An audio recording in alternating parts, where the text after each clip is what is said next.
नाज़रीन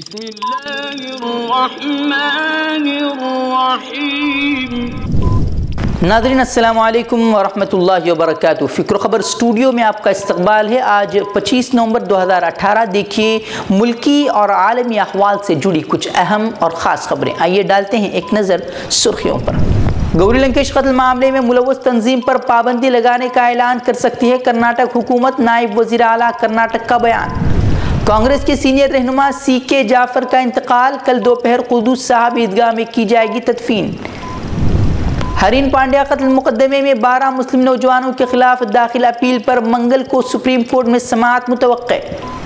गुजरात बोर्ड इम्तहानात के फॉर्म में अक़लियती तलबा से पूछा गया अजीबोगरीब सवाल। फ्रांस में पेट्रोल की कीमतों में इजाफे के खिलाफ पुरतशद्दुद मुजाहरे। अल हुदैदा बंदरगाह का कंट्रोल UN संभाले, सीज फायर को तैयार हैं हूसी कमांडर। RSS और हिंदुत्व ज़हनियत के खिलाफ अपनी आवाज़ बुलंद करने वाली बेबाक सहाफ़ी गौरी लंकेश के कत्ल मामले में SIT ने हिंदू तंजीम का हाथ होने की तस्दीक की है। इस मामले में कर्नाटक के नायब वज़ीर आला G परमेश्वर का कहना है कि हुकूमत गौरी लंकेश कत्ल में मुलव्वस तंजीमों पर पाबंदी लगाने का ऐलान जल्द करा सकती है। अखबारी नुमाइंदों से बातचीत करते हुए नायब वज़ीर आला ने कहा कि कत्ल में मुलव्वस तंजीम के हवाले से अब तक सरकारी सतह पर कोई बातचीत नहीं हुई है, लेकिन हुकूमत जल्द ही उस पर ठोस कदम उठा सकती है।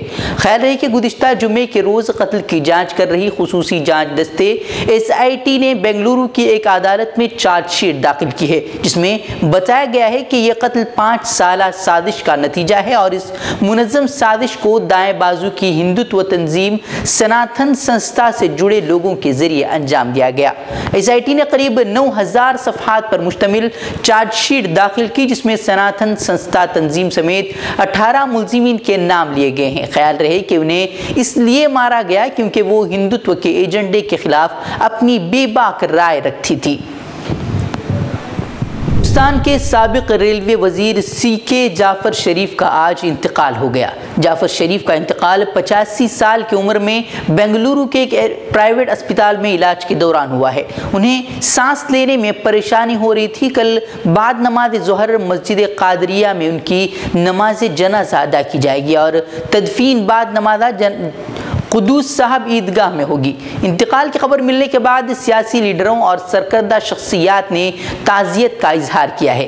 कर्नाटक के वज़ीर आला HD कुमारस्वामी ने अस्पताल जाकर आखिरी दीदार किया और ताज़ियत पेश की। उसके अलावा BJP लीडर BS येडियुरप्पा ने ताज़ियत पेश की और इंडियन रेलवे की तरक्की के लिए जाफर शरीफ की खिदमात का एतराफ़ किया।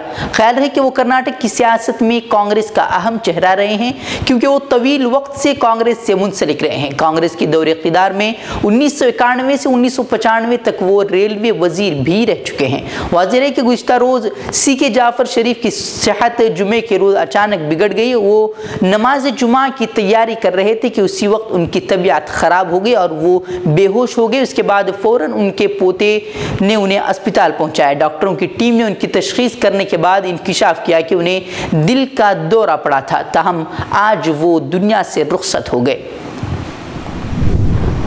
हरीन पांड्या कत्ल मामले में 12 मुस्लिम नौजवानों को कत्ल करने के इल्ज़ामात से बाइज्जत बरी करने वाले हाई कोर्ट के फैसले के खिलाफ CBI की जानिब से सुप्रीम कोर्ट में दाखिल अपील पर 27 नवंबर यानी मंगल को समाअत मुतवक्के है। इस बात की इत्तला आज यहाँ मुंबई में मुल्ज़िमीन को कानूनी इमदाद फराहम करने वाली तंजीम जमीयत उलमा महाराष्ट्र के दफ्तर से मौसूल हुई है। मुल्ज़िमीन की पैरवी के लिए जमीयत उलमा ने सीनियर वकला की दीगर खिदमात हासिल की हैं। सीनियर ब्यूरो ऑफ इन्वेस्टिगेशन की जानिब से दाखिल करदा अपील पर समाअत सुप्रीम कोर्ट ऑफ इंडिया की 2 रुकनी बेंच के जस्टिस अरुण मिश्रा और जस्टिस विनीत शरण करेंगे। 26 मार्च 2003 को उस वक्त के होम मिनिस्टर हरीन पांड्या को कत्ल कर दिया गया था, जिसके बाद तफ्तीशी एजेंसी CBI ने 12 मुस्लिम नौजवानों को शक की बुनियाद पर गिरफ्तार किया था और उनके खिलाफ मुकदमा दायर किया गया था। निचली अदालत ने मुल्ज़िमीन को कसूरवार ठहराया था, जिसके बाद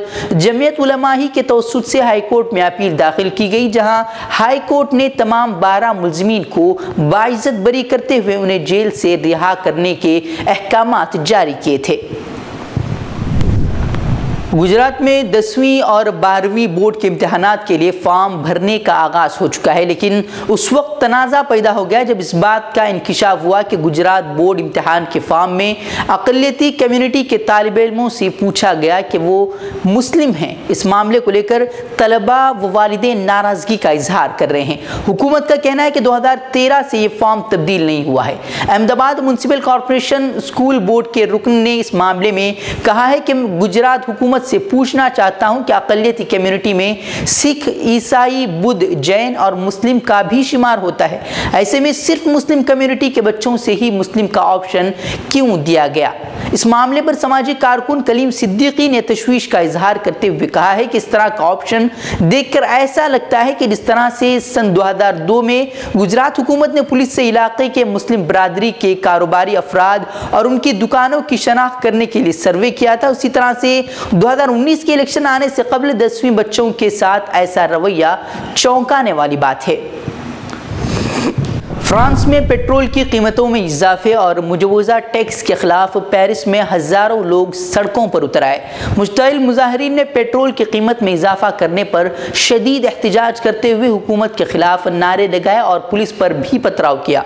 पुलिस ने भिपरे हुए मुजाहिरीन पर काबू पाने के लिए वाटर कैनन और मिर्चों का स्प्रे किया। मुजाहिरीन ने हाथ में ग्रेनेड लेकर सदारती महल में दाखिल होने की भी कोशिश की, जिसे तवील मुज़ाकरात के बाद पुलिस एहलकारों ने हिरासत में ले लिया। मुश्तइल मुजाहिरीन को मुंतशिर करने के लिए शेलिंग भी की गई। मुजाहिरीन सदर इमानुएल मैक्रोन को सामने आने और तेल की मसनूआत की बढ़ती हुई कीमतों पर अपना मौक़िफ़ पेश करने का मुतालबा कर रहे थे। मुजाहिरीन का कहना था कि फ्रांसीसी सदर कीमतों में इजाफे के बाद से मंज़र आम से गायब है, जिसके बायस आवाम में इश्तिआल मज़ीद बढ़ गया है और अब सदर से बात के बगैर मुजाहरों को ख़त्म नहीं किया जाएगा। मामले पर फ्रांस हुकूमत का मौक़िफ़ है कि आलमी मंडी में तेल की कीमतों में इजाफे के बायस यह कदम उठाया गया है। दाएं बाजू की जमातें लोगों को एहतिजाज पर उकसा रही हैं, जबकि मुल्क में हर तरह के मुजाहरों पर पाबंदी लगा दी गई है। अक़वाम मुत्तहिदा के सफ़ीर ने यमन का दौरा किया है। यमन दौरे के दौरान उन्होंने हूसी कमांडर से भी मुलाकात की है। दौरान मुलाकात हूसी कमांडर ने जंगबंदी की मशरूत यकीन दहानी कराई है। अक़वाम मुत्तहिदा के खुसूसी सफ़ीर बराए यमन ने खाना जंगी का शिकार मुल्क यमन के दौरे के दौरान हूसी जंगजुओं से तवील मुलाकात की, जिसमें यमन की मजलूम आवाम के जानो माल के हवाले से गुफ्तगू हुई। जंगजुओं के कमांडर ने अक़वाम मुत्तहिदा के सफ़ीर को जंगबंदी और अमन अमान के लिए ताउन की मशरूत यकीन दहानी कराई है। हूसी कमांडर ने अक़वाम मुत्तहिदा के सफ़ीर बराए यमन मार्टिन ग्रिफ्थिस से गुफ्तगू करते हुए कहा कि शहरियों की जान और माल की हिफाजत के लिए अल हुदैदा बंदरगाह के हुसूल के लिए जारी जंग को रोकने के लिए तैयार हैं, इस शर्त पर कि बंदरगाह का इंतज़ाम अक़वाम मुत्तहिदा संभाले।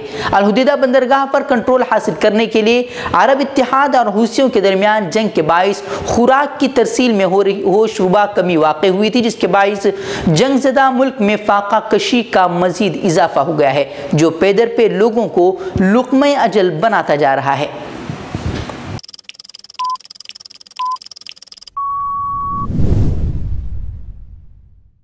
देश दुनिया से जुड़ी खबरों और अहम दीनी पैगामात को देखने के लिए हमारा यूट्यूब चैनल फ़िक्र खबर टीवी सब्सक्राइब करें और बेल आइकन पर क्लिक करना भी न भूलें, ताकि हमारी हर नई वीडियो बर वक्त आप तक पहुँचे।